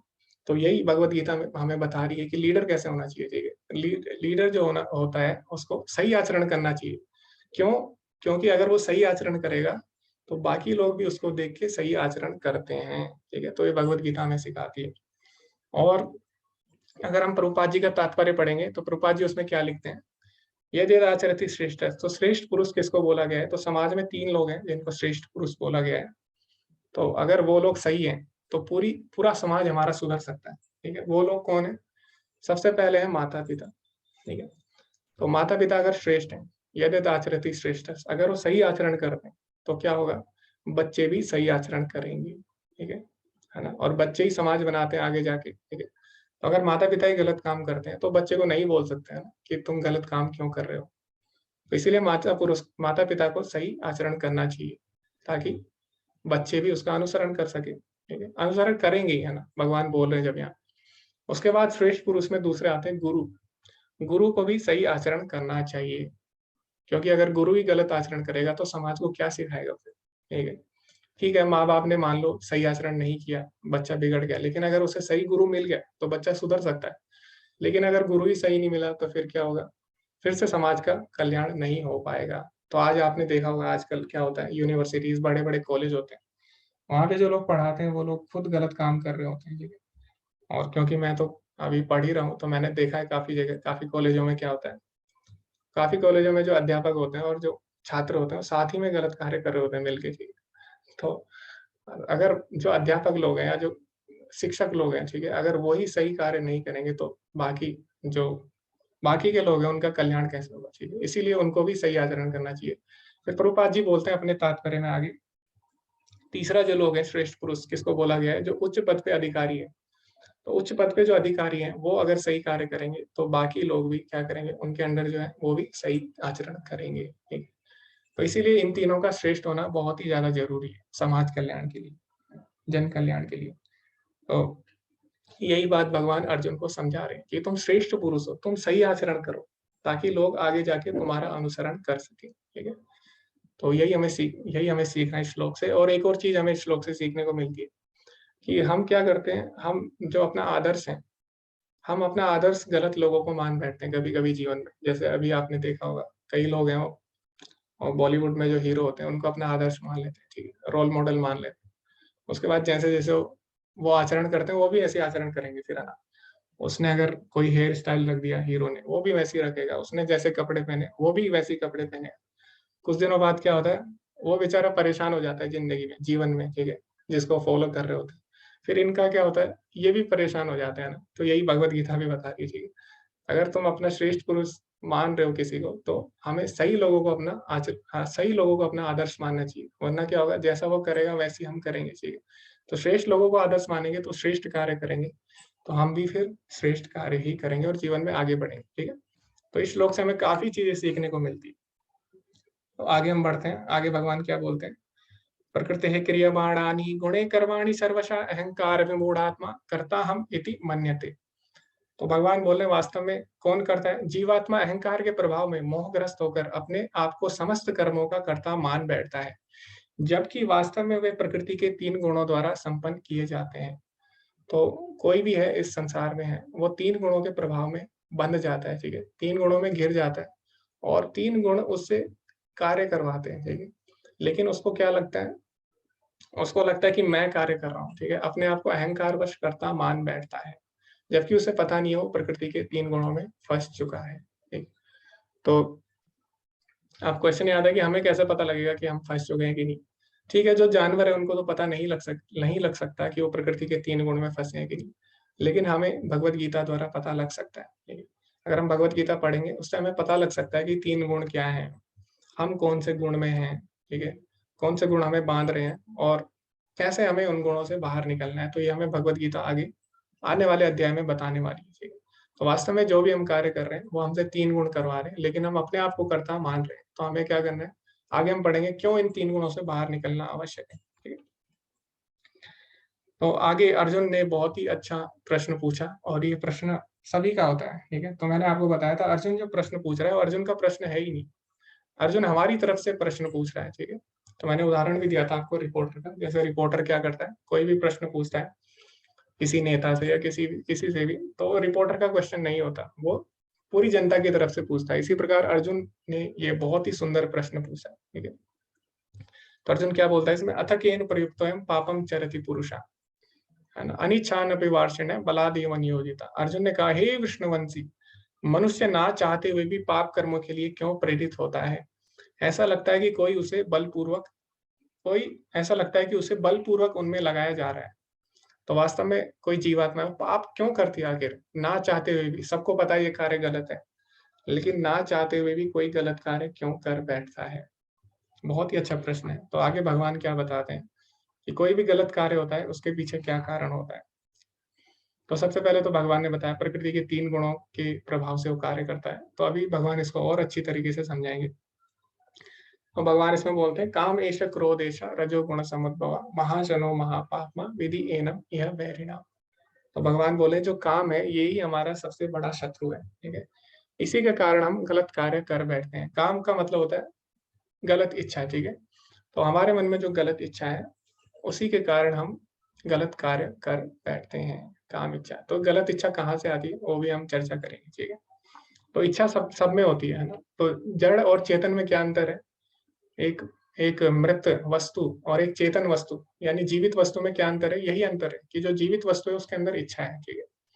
तो इच्छा सभी में होती है, लेकिन वही इच्छा अगर हमारी इंद्रिय तृप्ति के लिए होती है तो उसको काम बोला जाता है। लेकिन वही इच्छा अगर भगवान को प्रसन्न करने के लिए होती है तो उसको प्रेम बोला गया है। तो चैतन्य चरितामृत में एक श्लोक भी है, आत्मेन्द्रिय प्रीति वाचा तारे बोले काम, कृष्णेन्द्रिय प्रीति इच्छा धरे प्रेम नाम। तो इच्छा एक ही होती है, लेकिन वही इच्छा भगवान के लिए होती है तो प्रेम का रूप ले लेती है। और वही इच्छा अगर हमारी इंद्रिय तृप्ति के लिए होती है तो काम का रूप ले लेती है, ठीक है। तो हमारे ऊपर है हम उस इच्छा को कहाँ लगाना चाहते हैं, ठीक है। जैसे आपके पास फूल है एक, तो फूल है आपके पास, तो उससे आप क्या कर सकते हैं, उसको आप किसी को दे सकते हैं, किसी को प्रसन्न कर सकते हैं उसको, है ना। तो आप अपनी इंद्रिय तृप्ति कर सकते हैं, आपको बहुत अधिक सुख भी मिलेगा उससे, हो सकता है। लेकिन वही फूल आप भगवान को भी दे सकते हो, ठीक है। तो आपकी इच्छा है ना। तो ये जो इच्छा है, सूक्ष्म इच्छा, ये भगवान ने हमें दी है, ठीक है। अब हमारे ऊपर है हम इसको या तो अपनी इंद्रिय भोग में लगाएं या भगवान की सेवा में लगाएं, ठीक है। तो अगर हम अपनी इंद्रिय भोग के में वो इच्छा लगाते हैं तो उसको काम बोला गया, ठीक है। तो ये काम किस प्रकार हमारी आत्मा को घेरता है, तो भगवान बताते हैं, धूमे नावृते वाहनी यथा आदर्श मलेन च यथा उल्वे नावृतो गर्भ तथा तेनेदम आवृतम। तो जिस प्रकार अग्नि धुएं को घेर लेती है, और धूल जिस प्रकार धूल दर्पण को घेर लेता है, ठीक है, ढक लेता है, और भ्रूण गर्भाशय को से आवृत रहता है, उसी प्रकार जीवात्मा इस काम की विभिन्न मात्राओं से आवृत रहता है। तो जो हमारी आत्मा है, तो जो हमारी गलत इच्छाएं हैं वो इस आत्मा को ढक लेती है, ठीक है, इस पे एक परत बना देती है। तो ये परत कैसे होती है, जैसे अग्नि को धुआं ढक लिया, ठीक है, और शीशे को धूल ने ढक लिया, और बच्चे को गर्भ ने ढक लिया। इस प्रकार ये परत बना लेती है हमारी आत्मा। तो जितनी हमारे अंदर गलत इच्छाएं आती जाती है उतनी ये परत मोटी होती जाती है। और ये परत ऐसी है कि ये परत हमें नहीं पता ये अभी की है या पता नहीं कितने कितने जन्मों से ये परत हमारी आत्मा को ढक के रखी हुई है, ठीक है। इसीलिए क्या होता है, कई लोग भक्ति करते हैं तो शुरू शुरू में उनका मन नहीं लगता, ठीक है। जैसे अभी आपको मैंने बोला कि भगवान का नाम लो, ठीक है। अभी आप लोग लेना स्टार्ट करना आज से, ठीक है। तो क्या होगा, अभी आपका मन बिल्कुल भी नहीं लगेगा। और कई लोग होंगे जो आज पहली बार करेंगे और पहली बार में उन्हें बहुत अच्छा लगेगा। तो ऐसा क्यों हो रहा है, कई लोगों को 1 महीना हो गया, कई लोगों को 2 महीने हो गए, उनको अभी तक रुचि नहीं आ रही है भक्ति में। कई लोग हैं उन्हें 1 दिन भी नहीं लगा। तो ऐसा क्यों हुआ, क्योंकि उनकी आत्मा पे जो एक काम की परत है, सबकी मोटाई अलग अलग है, ठीक है। जिसकी ये परत पतली है उसको क्या होगा, तुरंत भगवान की भक्ति में रुचि आ जाएगी। और जिसकी परत मोटी है उसको समय लग सकता है, ठीक है। तो इसीलिए सबको अलग अलग समय लग सकता है, क्योंकि हरि नाम क्या करता है, हरि नाम इस जो ये जो परत है काम की गलत इच्छाओं की, इसको साफ करता है, ठीक है। तो जिसकी जितनी ज्यादा परत होगी उसको सफाई में उतना समय लगेगा। तो जैसे कि अगर हम शिक्षाष्टकम पढ़ेंगे तो चैतन्य महाप्रभु उसमें क्या बोलते हैं, चेतो दर्पण मार्जनम, जो हरि नाम है वो क्या करता है, चित्त रूपी दर्पण का मार्जन यानी उसकी सफाई करता है। ठीक है, तो सफाई में कितना समय लगेगा वो निर्भर करता है हमारी जो काम की परत है वो कितनी ज्यादा है। ठीक है, तो इसीलिए लेकिन हमें हरिनाम नहीं छोड़ना, भले ही अभी रुचि नहीं आ रही है, समय लगेगा, हो सकता है हमारे जो परत है वो ज्यादा मोटी हो आत्मा पे, लेकिन हमें हरि नाम नहीं छोड़ना और भगवान का नाम लेते रहना है। ठीक है, तो एक दिन भगवान के नाम में रुचि भी आनी आरंभ हो जाएगी। तो आगे भगवान क्या बताते हैं इस काम के बारे में, इंद्रियाणि मनो बुद्धिर अस्यधिष्ठान मुच्यते एते विमोहति ऐसा ज्ञान मावर्त्य देहिनाम।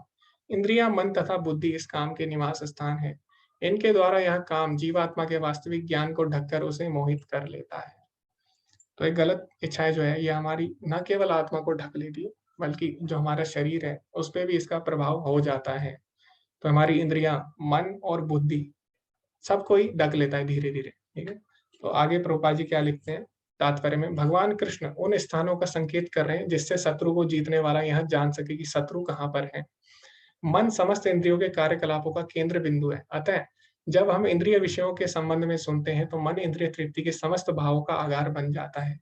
इस तरह मन तथा इंद्रिया काम की शरण स्थली बन जाते हैं।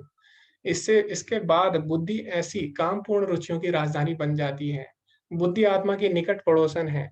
काममय बुद्धि से आत्मा प्रभावित होती है जिससे उसमें अहंकार उत्पन्न होता है और वह पदार्थ से तथा इस प्रकार मन तथा इंद्रियों से अपना तादात्म्य कर लेता है। आत्मा को भौतिक इंद्रियों का भोग करने की लत पड़ जाती है जिससे वह वास्तविक सुख मान बैठता है। ठीक है, तो इस प्रकार ये आरंभ होता है। तो जैसे कि अभी हम इसमें समझेंगे, तो इसकी तुलना कैसे की गई है, जो हमारी इंद्रियां हैं इसको 5 घोड़ों की तरह माना गया है। ठीक है, 5 इंद्रियों को 5 घोड़ों की तरह माना गया है। तो घोड़ों को कैसे हम वश में करते हैं, लगाम के द्वारा। तो ये लगाम जो है क्या है, हमारा मन है। ठीक है, मन वश में करता है किसको, हमारी 5 इंद्रियों को। लेकिन मन को कौन नियंत्रण करता है, मन को नियंत्रण करती है बुद्धि। जैसे लगाम को कौन नियंत्रित करता है, सारथी उसका। ठीक है, तो जो सारथी वो क्या है, बुद्धि। और लेकिन इसका परिणाम कौन भुगतता है फिर, इसका परिणाम आत्मा को झेलना पड़ता है। ठीक है, तो आत्मा जैसे यहाँ पे जो बैठा है, ठीक है, और ये सारथी है, ये क्या है, बुद्धि। लेकिन जो इसमें व्यक्ति बैठा है वो कौन है, आत्मा। ठीक है, तो इस प्रकार जो काम है वो क्या करता है, धीरे धीरे आत्मा को ढकता है। ठीक है, और धीरे धीरे पूरे पहले इंद्रियों से आरंभ होता है। ठीक है, कोई विषय वस्तु है, भगवान ने बताया था कल के अध्याय में भी, ध्याय तो विषयान पुंसा, सबसे पहले हम इंद्रिय भोग करना चाहते हैं किसी वस्तु का इंद्रियों द्वारा, तो सबसे पहले काम वहां पे आता है। ठीक है, उसके बाद धीरे धीरे हमारे मन पे उसका वास हो जाता है। ठीक है, क्योंकि मन मन क्या है, केंद्र बिंदु है। मन किससे जुड़ा है, बुद्धि से भी जुड़ा है और हमारी इंद्रियों से भी जुड़ा है। तो जैसे ही मन को काम घेरता है उसके बाद हमारी बुद्धि को भी ढक लेता है। तो बुद्धि को ढक लेता है तो इससे क्या होता है, इससे हमें लगता है कि जो इंद्रिय सुख है यही सब कुछ है और यही वास्तविक सुख है।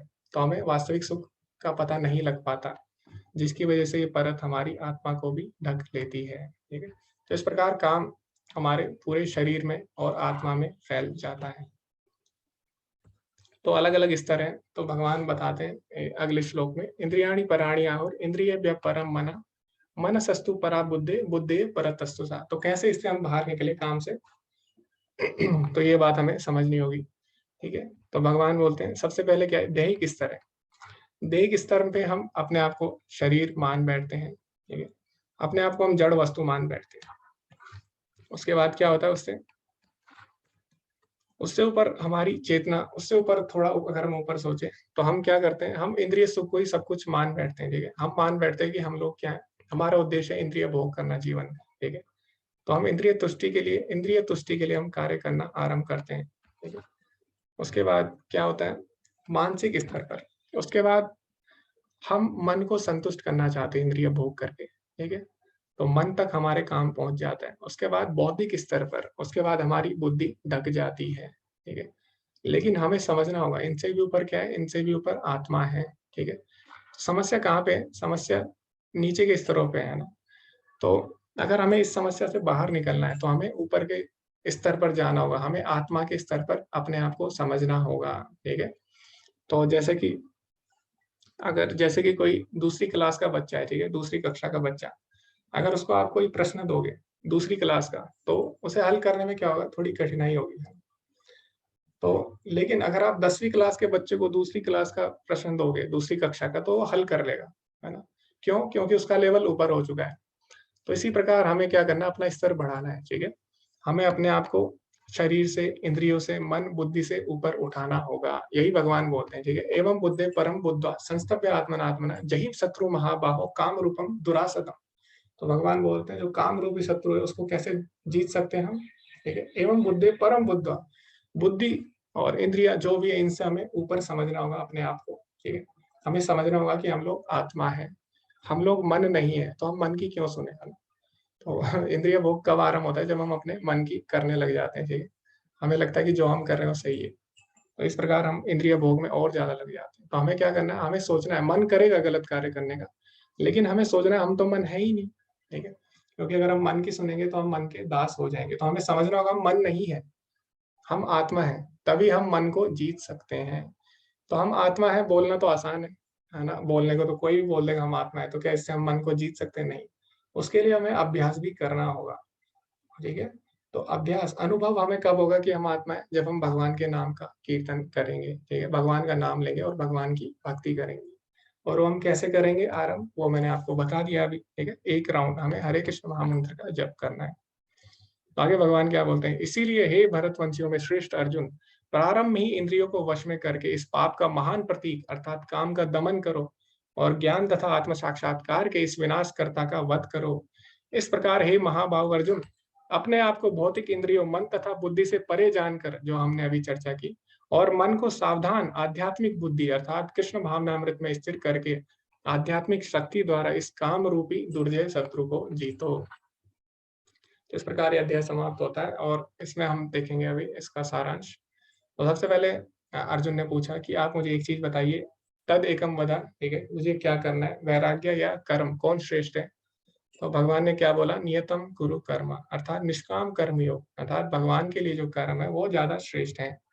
उसके बाद भगवान ने बताया किस प्रकार जो हमारे नित्य कर्म है, ठीक है, कर्म कांड, उसको हम कर्म योग में बदल सकते हैं, ठीक है? जैसे हम खाना खा रहे हैं, यज्ञ कर रहे हैं, तो किस प्रकार हमें करना चाहिए भगवान के लिए। उसके बाद भगवान ने बताया श्रेष्ठ पुरुष को कैसा होना चाहिए, है ना? वो भी बताया। उसके बाद बताया हमारा सबसे बड़ा दुश्मन कौन है और उस पर हम किस प्रकार विजय पा सकते हैं। तो हमारा सबसे बड़ा दुश्मन कौन है, हमारी गलत इच्छाएं, काम, ठीक है?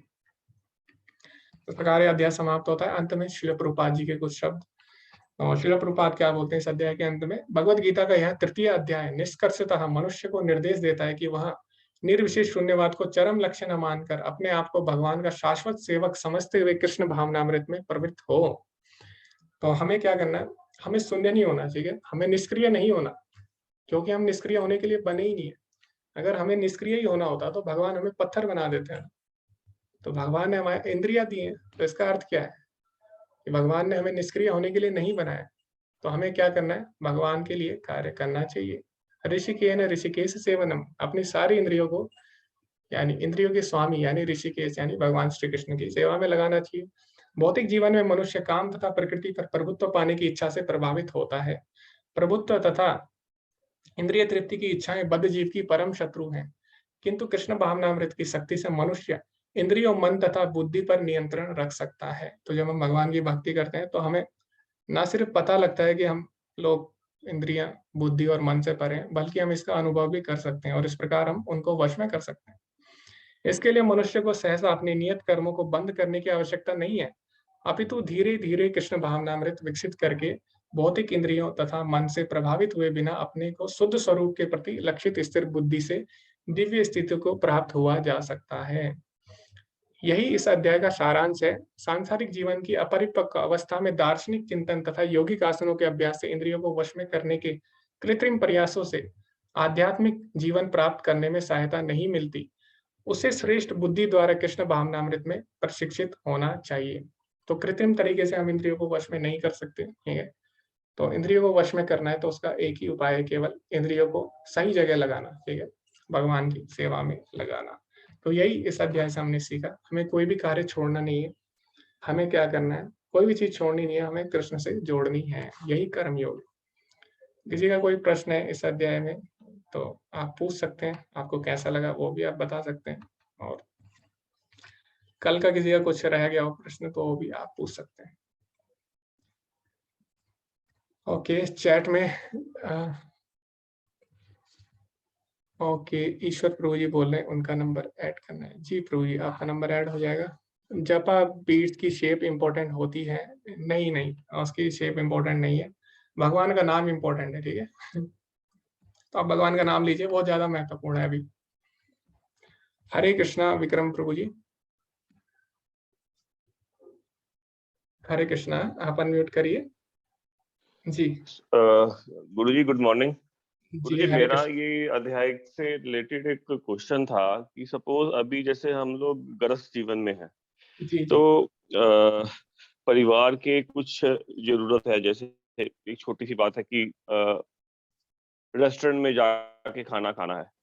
जी जी जी तो इस पूरी एक्टिविटी को आपने जैसा बोला कि जनरली हम लोग रेस्टोरेंट जाते हैं अपनी इंद्रियों को शांत करने के लिए, इंद्रियों की इच्छा को पूरी करने के लिए। हाँ हाँ, तो ये एक्टिविटी को कैसे हम लोग इस ये जो जी जी एक्टिविटी जी इसका क्या किया जाए? दूसरा जी सर जी क्वेश्चन था कि हम लोग जो नौकरी में जाते हैं, जॉब करने जाते हैं, जी तो जी जी इसको भी आप जो बोल रहे हैं कि भगवान की तरह ये जो हमारा जो कर्म है, इसको कैसे हम भगवान के साथ ओके। जोड़ सकते हैं? ये 2 क्वेश्चन है मेरे। जी जी, बहुत ही अच्छे प्रश्न है आपके, और बहुत ही मतलब बहुत ही अच्छे प्रश्न है, और मतलब ये बहुत ही अच्छे तो हैं, सबके हित के लिए भी है, तो इसीलिए हमें चर्चा करनी चाहिए।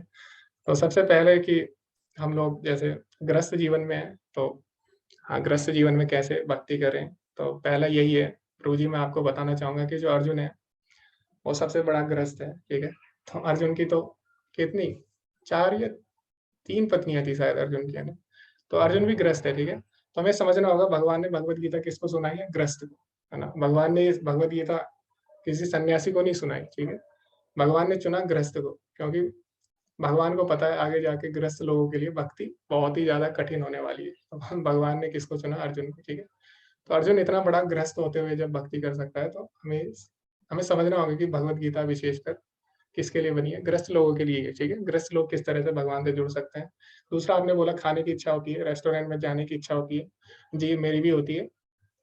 तो हमें क्या करना है, हम क्या करते हैं, ठीक है, भक्त लोग क्या करते हैं, भक्त लोगों को कुछ खाना है, बहुत सारी चीजें खानी है जो घर पे नहीं बना सकते, और परिवार वाले अगर बोलते हैं हमें बाहर जाना है, तो आप देख सकते हैं इस्कॉन में अगर आप जाएंगे, वहां पे एक गोविंदास रेस्टोरेंट होता है, ठीक है। तो अभी लगभग हर शहर में गोविंदास, अभी हर शहर में लगभग इस्कॉन मंदिर है, तो हर इस्कॉन मंदिर में एक रेस्टोरेंट होते हैं, गोविंदास रेस्टोरेंट। तो वहाँ पे आप प्रसादम खा सकते हैं, ठीक है। और वहाँ पे सारी चीजें मिलती है, और वो भगवान को अर्पित करके आप उनको खा सकते हैं, ठीक है। तो गोविंदास रेस्टोरेंट हर जगह है, ठीक है। तो ये आप कर सकते हैं। दूसरा दूसरा ठीक है, गोविंदास अगर नहीं है तो फिर तो यही काम हो सकता है कि फिर तो हमें खुद से ही सीखना पड़ेगा बनाना। लेकिन ऐसा नहीं है, गोविंदास रेस्टोरेंट आपको मिल जाएंगे, आप सर्च करेंगे तो हर जगह। तो वहां पे आप जा सकते हैं। फिर आपने बोला अगर आप ऑफिस जा रहे हैं तो उसको आप किस तरीके से भगवान के लिए कर सकते हैं वो कार्य। तो ऑफिस अगर आप जा रहे हैं तो उसके आप क्या करिए, आप जो भी हमारी आय है उससे हमें क्या करना चाहिए, उससे हमें अपने परिवार को भक्त बनाने में, अपने परिवार की आध्यात्मिक प्रगति के लिए हमें वो धन अगर हम लगाते हैं, ठीक है। तो इस तरह हमारा जो कार्य है, जो हम ऑफिस में कार्य कर रहे हैं, वो क्या हो जाएगा, आध्यात्मिक हो जाएगा। तो अभी आप जैसे ऑफिस जा रहे हैं, तो आप अभी क्या करिए, अभी अपने परिवार को आध्यात्मिक प्रगति के में आगे बढ़ाइए, उनके लिए भगवत गीता लाइए, ठीक है। उनके लिए प्रसादम लाइए, अच्छे है ना, अच्छी अच्छी चीजें लाइए। तो इस तरह उनकी अगर आप सहायता करते हैं आध्यात्मिक मार्ग में आगे बढ़ने के लिए, ठीक है, तो इस तरह से आप जो कार्य कर रहे हैं वो क्या हो जाएगा, आध्यात्मिक हो जाएगा, ठीक है। ओके, तो अभी हम आगे बढ़ते हैं। हरे कृष्णा पायल माता जी। हरे कृष्णा प्रभु जी। मेरा एक कल हम इसका पिछली बार हम इसका प्रश्न उत्तर नहीं दे पाए थे, जी तो जी हमने तो एक बार में क्या एक ही लेसन के क्वेश्चन आंसर दे सकते हैं, क्योंकि दूसरा खुल नहीं रहा है। ओके, तो आज आप प्रयास करना, आज शायद वो खुल जाए, क्योंकि मुझे लगता है कि आज शायद इस बार, पहले तो ऐसा नहीं होता था, शायद इस बार ऐसा कर दिया हो कि एक दिन में एक ही चैप्टर कर सकते हो। पहले नहीं था ऐसा, अब शायद कर दिया उन्होंने, क्योंकि कई लोग क्या हाँ। करते हैं ना, सर्टिफिकेट ले लेते हैं फिर वो क्लास में नहीं आते, और सारे एक ही चैप्टर एक दिन में ही कर देते, 18 चैप्टर एक ही दिन में कर देते हैं और सर्टिफिकेट लेके भाग जाते हैं फिर। तो शायद इसलिए उन्होंने कर दिया होगा मंदिर ने, उसके बारे में मेरे को जानकारी नहीं है। पहले दिन का क्वेश्चन आंसर कर रहे थे तो वो किया, फिर हमने सोचा कि हमारा एक दिन हम लेट है, दूसरे दिन का भी कर दें, तो दूसरे दिन वो ओपन नहीं हुआ। तो आप चेक कर लीजिएगा, फिर मुझको बताइएगा। जी आप आज ट्राई करना। जी जी जी मैं चेक करूंगा, और आज आप ट्राई करना, और आज नहीं खुलेगा तो फिर हम इस पे चर्चा करेंगे बातें। ओके मनीष प्रभु जी, हरे कृष्णा। हरे कृष्ण प्रभु जी। प्रभु जी मेरा क्वेश्चन ये था कि हमें माला जाप कैसे करना चाहिए, मतलब बैठ के या फिर खड़े रह के, कैसे मतलब? जी आप बैठ के भी कर सकते हैं, अगर कई लोगों को होती है, समस्या होती है, वो लोग ज्यादा देर तक बैठ नहीं पाते। जैसे शुरू में जब मैंने भी आरंभ किया था तो मैं ज्यादा, क्योंकि आदत नहीं थी कभी ऐसे बैठने की, ओके तो लेकिन धीरे धीरे अभ्यास हो जाएगा। और अगर आपको कोई समस्या आती है ज्यादा देर बैठने में, तो आप वॉक करते हुए भी कर सकते हैं, ठीक है, और आप टहलते हुए कर सकते हैं, और आप खड़े रह के भी कर सकते हैं, ठीक है। Okay, thank you. Hare Krishna. Hare Krishna. तो कलयुग में भगवान के नाम के कोई नियम नहीं है। चैतन्य महाप्रभु बोलते हैं शिक्षाष्टकम में, तत्र पिता नियमितः स्मरणे न काला, यानी भगवान का नाम लेने के ना कोई नियम है ना काल है। क्यों? क्योंकि भगवान को पता है, एक तो कलयुग में वैसे ही लोगों की रुचि नहीं होगी भगवान का नाम लेने में, ऊपर से अगर नियम लगा दिए इसमें इतने सारे, तो फिर तो क्या ही लेंगे, है ना। तो इसीलिए भगवान ने बोला है तत्र पिता नियमितः स्मरणे न काल, यानी इसका कोई नियम और काल नहीं है। कभी भी कलयुग में आप भगवान का नाम ले सकते हैं, और कोई भी किसी भी अवस्था में ले सकते हैं, ठीक है। हरे कृष्णा कुसुम माता जी। हरे कृष्णा प्रभु जी। जी माता जी। प्रभु जी मेरे को क्विज नहीं आ रहा, इसलिए कि मैंने इसको रजिस्टर नहीं किया। हाँ आपको वहाँ पे एक ऑप्शन आएगा, वेबसाइट पे जाएंगे रजिस्टर का, वहाँ पे आप अपनी ईमेल आईडी पासवर्ड डालिए, आपकी आईडी बन जाएगी, फिर आप उससे रजिस्टर करिए, फिर आप क्विज दे सकते हैं। क्योंकि ठीक है प्रभु जी, हरे क्विज के लिए कृष्णा। आपका नाम पता होना चाहिए ना उनको, सर्टिफिकेट के लिए। हाँ और जी हाँ जी नाम, हाँ जी। हाँ तो आपको डिटेल देनी पड़ेगी पहले रजिस्ट्रेशन मैं करवाओ। अभी आपसे बात करते करते जा सकती हूँ, कहाँ पे जाना है?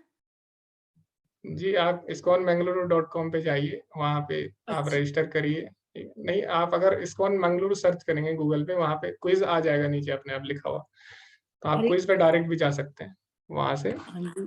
जी क्या करना है, एक मिनट दोबारा फिर बोलना। इस्कॉन मंगलुरु आप सर्च करिए इस पे गूगल पे, वहाँ पे क्विज आएगा नीचे। ठीक है प्रभु जी, मैं करती हूँ, अभी करती हूँ। जी जी तो लास्ट क्विज के पे बाद। जाके रजिस्टर करके, तो कोई नहीं, आपको कोई समस्या होगी आप मुझे मैसेज कर देना माता जी, कोई दिक्कत नहीं। हरे कृष्णा प्रभु जी, हरे कृष्णा। जी माता जी, हरे कृष्णा।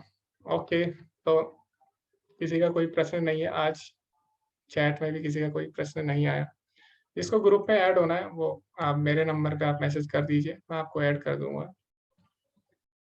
ओके माता जी ने बोला था, मैं भूल गया, एक क्वेश्चन आया था। सिया माता जी बोली है कि काम का मतलब लस्ट होता है या सारी गलत इच्छाएं? जी काम का मतलब केवल लस्ट ही नहीं होता, काम का मतलब होता है सारी बुरी इच्छाएं, सारी गलत इच्छाएं, जो भी इंद्रिय भोग की इच्छाएं, तो लस्ट भी उनमें से एक है। तो काम कोई भी चीज हो सकती है, ठीक है। अगर आपको बहुत ज्यादा किसी खाने से अगर बहुत ज्यादा आसक्ति है, उसको भी काम बोलेंगे। तो इंद्रिय विषय जितने भी है उनको काम बोला गया है। माला के साथ जब अगर नहीं कर पा रहे हैं हम, और अपने डेली रूटीन करते समय अपने मन में ही हरे कृष्णा महामंत्र का, तो ये क्या सही है? नहीं, एक्चुअली क्या है कि ये जो आचार्य ने हमें विधि बताई है, मन में नहीं करना चाहिए हमें, जब प्रारंभिक अवस्था में तो बिल्कुल नहीं करना चाहिए। तो प्रभु जी आपको क्या करना है ना, 7 मिनट आपको निकालने, ठीक है, कोई बड़ी बात नहीं है बिल्कुल। तो अगर आप सोने से पहले भी 7 मिनट कर लेते हैं तो उसमें कोई बुरी बात नहीं है ना। ऐसे नहीं है कि आपको 3-4 घंटे करना है, ठीक है। 7 मिनट आप निकालिए, एक माला करिए हरे कृष्ण महामंत्र का। वो आप कभी भी कर सकते हैं, ठीक है, सुबह भी कर सकते हैं, सोने से पहले भी कर सकते हैं, उसका कोई ऐसा नहीं है कि किसी टाइम करना है। तो हम जोर से जब करते हैं प्रारंभिक अवस्था में, ठीक है, क्योंकि अभी आप एक बार ट्राई करना जब करने का, तो अभी आप अगर बोल के करोगे उसी पे ध्यान देना मुश्किल होता है, ठीक है, तो मन में तो और भी ज्यादा मुश्किल हो जाएगा फिर। तो इसलिए पहले हमें प्रयास करना है। ओके, मैंने अपना नंबर सेंड किया कि नहीं? ठीक है, मैं अपना नंबर सेंड करता हूँ, आप वहाँ पे किसी को ऐड होना हो ग्रुप में, आप मेरे को मैसेज कर देना, मैं आपको ऐड कर दूंगा।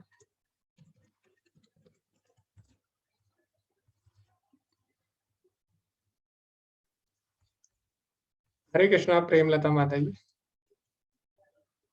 हरे कृष्ण प्रभु जी। प्रभु जी, अभी आपने कहा कि जैसे माला तो करते ही हैं, लेकिन अगर जैसे बाहर जा रहे हैं, काम कर रहे हैं, तो प्रभु का स्मरण करते रहेंगे तो फिर ये पाप होता है? नहीं, ये पाप नहीं है, पर जो हम जपा करते हैं जपा अलग होता है, और बाकी जो या तो हम भगवान को भोग लगाते हुए भी कर सकते हैं ना, या तो हम अलग अलग कार्य करते हुए भी कर सकते हैं। हाँ, जपा नहीं के वो लिए हमें माला अलग से तो टाइम निकालना होगा। नहीं प्रभु जी, जैसे माला तो हम कर ही लेते हैं सुबह, हाँ हाँ लेकिन हाँ। फिर जब हम काम करते हैं जैसे तभी तभी भी मतलब जाप करते ही रहते हैं, तो वो गलत है? नहीं नहीं, वो सही है माता जी, पर उसको हम जपा में नहीं गिनेंगे, उसको हम स्मरणम में हाँ, गिनेंगे। जपा में नहीं गिनेंगे, वो सही बात है, वो जपा में नहीं गिनेंगे। जी हाँ, इस तरह आप कर सकते हैं, इसमें कोई भी गलत नहीं, भगवान को उसमें गलत नहीं है ना, बस में। नहीं नहीं। तो हरे कृष्णा प्रभु जी। जी, आप भगवान को याद किसी भी समय कर सकते हैं, जैसे कि आप सब्जी भी खरीद रहे हैं तो उस समय भी आप सोच सकते हैं कि आज भगवान के लिए मैं क्या भोग बनाऊं, ठीक है, उस समय भी आप भगवान को याद कर सकते हैं। तो लेकिन उसको हम जपा में नहीं गिनेंगे। तो भगवान का स्मरण आप कर सकते हैं, कीर्तन आप कभी भी सुन सकते हैं, ठीक है? कीर्तन आप गा भी सकते हैं, मन में भी गा सकते हैं, लेकिन उसको जपा में नहीं गिना जाता। ओके, एक और प्रश्न लेते हैं उसके बाद। नहीं, अभी समय तो है हमारे पास, ठीक है, चर्चा कर लेते हैं। हरे कृष्णा थारू प्रभु जी। हरे कृष्ण प्रभु जी। जी जी प्रभु जी, मेरा प्रश्न ये था, अभी शादी ब्याह में जाते हैं जी तो वहां जी तो नहीं मिलता ना प्रभु जी, जी जी जी। तो क्या करें? क्या आप क्या बोला प्रभु जी, आपने वहां पे क्या नहीं मिलता? नहीं, अभी शादी, अभी रिश्तेदारी में शादी को ऐसा जाते हैं शादी में, जी जी जी। तो वहां पे वो सात्विक भोजन नहीं। हाँ हाँ जी जी। तो जब हम ऐसी जगह जाते हैं जहाँ पे सात्विक भोजन नहीं मिल पाता, तो दूध हम कहीं भी ले सकते हैं, या दूध से बनी जो चीज है वो हम कहीं भी ले सकते हैं, ठीक है। और जो हाँ, फल है या जो पकी हुई चीजें नहीं है, जैसे कि बहुत सारे ड्राई फ्रूट्स वगैरह हो गए या फिर फल हो गए, उनको हम खा सकते ठीक है प्रभु जी, हैं। धन्यवाद प्रभु। हरे हरे कृष्ण। कृष्ण। ओके। हाँ, कल्याणी माता जी बोल रही है। जी, मैंने अपना नंबर सेंड कर दिया माता जी।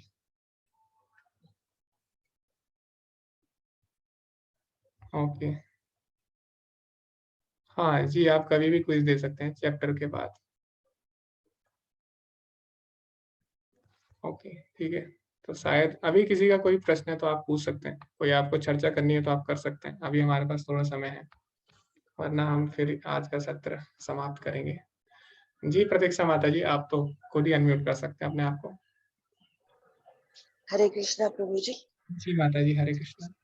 प्रभु जी, कल के अध्याय से मेरा एक मन में उथल पुथल थी, एक प्रश्न बहुत चल रहा था जी प्रभु माता जी। जी। जैसे हिंसा और उसकी बात हो रही थी कि कौरव जैसे हिंसा कर रहे थे, ये सब चल रहा था प्रभु जी। तो प्रभु जी, जैसे भीम ने दुष्यंत था ना, उनका दुर्योधन का छोटा भाई, हाँ हाँ हाँ। तो उसका जब वध किया तो उन वध करने के बाद उसका हृदय का रक्त पिया, जी जी जी। और द्रौपदी ने उसके रक्त से बाल धोए। तो जो ये कर्म हुए और ये भगवान कृष्ण के सामने उन्होंने ये कर्म किया प्रभु जी, तो जी जी उसका ये फल ये कर्म तो हिंसा हुई ना, तो जी इस जी कर्म इसके फल मिले उनको, या कि क्या था ये चीज? ये मतलब ये समझ में नहीं आया कि ये क्या चल रही थी, मतलब जी रक्तपान करना और जी जी। बाल धोना, और फिर चलो गधा तो उन्होंने मारा, जो वहां पे वो अलाउड नहीं था, लेकिन उनको मार के दुर्योधन का वो वध करवाया, वो चलो समझ में आता है, बट ये रक्तपान करना ये क्या चीज था प्रभु जी? जी जी जी। तो पहली बात, अभी हम क्योंकि अभी हम अगर महाभारत पे चर्चा करेंगे तो उसकी बहुत लंबी प्रभु चर्चा जी हो थोड़ा, जाएगी, हाँ ये चल रहा था इसलिए मेरे अभी दिमाग में, अभी तो आप मैंने पूछ, कहा अभी समय हम, है तो पूछती हूँ। हाँ हाँ। तो लेकिन फिर भी हम देखेंगे कि जो क्षत्रिय होते थे वो इस तरह के कार्य करते थे अपनी वीरता दिखाने के लिए, तो हम नहीं कर सकते ऐसे कार्य, साधारण लोग। हाँ जी क्षत्रिय जी, हाँ कुछ कुछ वही। कार्य है वो क्षत्रिय लोग कर सकते थे, ठीक है, जैसे कि हिंसक पशुओं के शिकार करना वो कर सकते थे, है जी ना। जी, तो वैसे तो वो भी गलत है, हमारे लिए तो वो भी गलत है, हाँ जानवरों को हमारे लिए मारना, तो वो भी गलत है लेकिन प्रभु जी, क्षत्रियो को चींटी भी। अलाउड था। हाँ, हाँ, चींटी भी मर इसीलिए जाए तो हमको हाँ, दुख होता है। हाँ, लेकिन क्षत्रिय लोग हिंसक पशु को मार सकते थे, जो कि जंगल में उत्पात मचाते थे, ऋषि मुनियों को परेशान करते थे। अच्छा अच्छा। तो लेकिन हम लोग नहीं। इसी प्रकार युद्ध में अपनी वीरता दिखाना, इस तरह के कृत्य करना वो क्षत्रिय लोग कर सकते थे। जैसे जुआ खेलना था ना, तो जी जुआ जी खेलना क्षत्रिय मना नहीं कर सकता था कभी भी, अगर वही उसे जुए के लिए ललकारे, ठीक है। जी तो जी जी। वो क्षत्रिय कुछ काम क्षत्रिय कर सकते थे, हम नहीं कर सकते। जैसे हम लोग जुआ नहीं खेल सकते, हम्म। है ना। तो साधारण या हर वर्ण, पहले क्या था, हर वर्ण के कुछ अलग कर्तव्य थे। एक वर्ण का व्यक्ति दूसरे वर्ण का अनुसरण नहीं कर सकता था, अपने गुण कर्म के हिसाब से कुछ उसके लिए नियम बनाए गए थे। इसी जी प्रकार क्षत्रियों के लिए अलग नियम थे, माता जी, ठीक है। जी मतलब मुझे बहुत कल से क्यूरियोसिटी थी कि क्या कैसे था ये, क्या चीज था, तो मैंने कहा आज समय है तो आपसे पूछूं, मैं थोड़ा सा ये थोड़ा निकालूं अपने मन का। जी धन्यवाद प्रभु जी, हरे कृष्णा प्रभु जी, बहुत जी बहुत माता जी, धन्यवाद। जी माता जी, हरे कृष्ण। तो ठीक है, तो ओके। तो जो महाभारत है उसमें क्या है, उसमें महाभारत में, क्योंकि महाभारत हमें धर्म, अर्थ और काम, मोक्ष, 4 पुरुषार्थ के बारे में बताती है, ठीक है। तो उसमें आपको सब चीज मिलेगा, राजनीति से लेके, धर्म से लेके, है ना, सब चीज आपको मिलेगा, युद्ध से लेके। लेकिन जो श्रीमद् भागवतम है वो हमें पंचम पुरुषार्थ बताती है, अर्थात वो क्या है, भक्ति, ठीक है। तो इसीलिए भक्त लोग क्या करते हैं, भक्त लोग अगर पढ़ते हैं तो भक्त लोग पहले श्रीमद् भागवतम पढ़ते हैं, क्योंकि उसमें पूरी भक्ति की चर्चा है। तो महाभारत पढ़ के सब कंफ्यूज हो जाते हैं, ठीक है, क्योंकि उसमें बहुत सारे विषय एक साथ जी बताए गए, हाँ, धर्म, जी धर्म, अर्थ, प्रभु जी, काम, हाँ, मोक्ष। वो कंफ्यूजन का है थोड़ा हाँ, सा वही जैसे कि उसमें मुझे स्वर्ग के बारे में बताया गया है ना, महाभारत में क्यों बताया गया, क्योंकि साधारण लोग क्या, साधारण लोगों को स्वर्ग तक ही पता रहता है, ठीक है। उससे आगे क्या उनको पता नहीं रहता। लेकिन श्रीमद् भागवतम में कहीं भी स्वर्ग के बारे में नहीं है, वहां पे डायरेक्ट भगवत धाम के बारे में चर्चा है, क्योंकि वो जी भक्तों के लिए बनी है ना। जी तो इसीलिए भक्त लोग पहले क्या करते हैं, श्रीमद् भागवतम पढ़ते हैं, उसके बाद फिर जब उन्हें पता लग जाती है सारी चीजें, उसके बाद फिर वो महाभारत पढ़ते हैं। जी प्रभु जी, महाभारत जैसे हमारे मेरे पास है महाभारत ग्रंथ, तो उसको बोलते हैं जैसे कि रखना नहीं घर पे, तो नहीं, ये ऐसा कैसे? नहीं है। नहीं नहीं, ऐसा नहीं है, ऐसा हाँ कहीं भी हाँ। नहीं लिखा हुआ। जो चीज शास्त्रों में नहीं लिखी हुई, लोगों ने अपने मन से बना दी, ठीक है। तो जी जी। भगवत गीता में तो भगवान बोले कि जो मेरी शिक्षाओं का प्रचार प्रसार करता है, इनको बांटता है, तो उससे अधिक प्रिय मुझे कोई है ही नहीं। तो जो हम्म। भगवत गीता है वो महाभारत का ही पार्ट है ना। जी जी जी। तो भगवत गीता भी हम बांट ही रहे हैं, तो वो भी महाभारत ही है। तो ऐसा कुछ नहीं है माता जी, ये लोगों ने अपनी तरफ से बना रखे हैं, शास्त्रों में ऐसा कुछ नहीं है। अच्छा, मेरे पास थी वो पढ़ने के लिए, तो मैं बोली कि इसको हटा दूं, सबने बोला हटा दो, महाभारत रखना नहीं घर में, ये होगा वो होगा।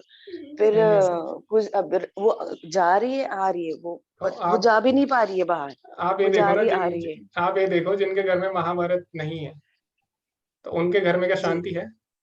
लड़ाई हाँ, तो वहां भी हो रही है ना। जी प्रभु जी। तो वो जी महाभारत वो महाभारत का उससे लेना देना नहीं है। लड़ाई तो होगी, ठीक है, उसमें महाभारत हो या ना हो। जी प्रभु जी, बहुत बहुत धन्यवाद प्रभु जी, बहुत सारे क्लियर होते हैं डाउट, पर चल रहा था, मैंने कहा आपसे पूछूं, आज समय है। बहुत बहुत धन्यवाद प्रभु जी, जी हरे माता, कृष्णा। हरे कृष्ण माता जी, धन्यवाद। तो ओके, तो काफी चर्चा हो चुकी है, अब हम आज का सत्र समाप्त करते हैं यहीं पे। हरे कृष्ण। ध्रुव, आप वैष्णव प्रणाम मंत्र बोलना चाहेंगे? जी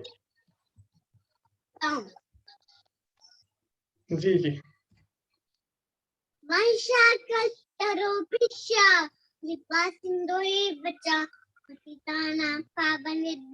वैष्णवेभ्यो नमो नमः।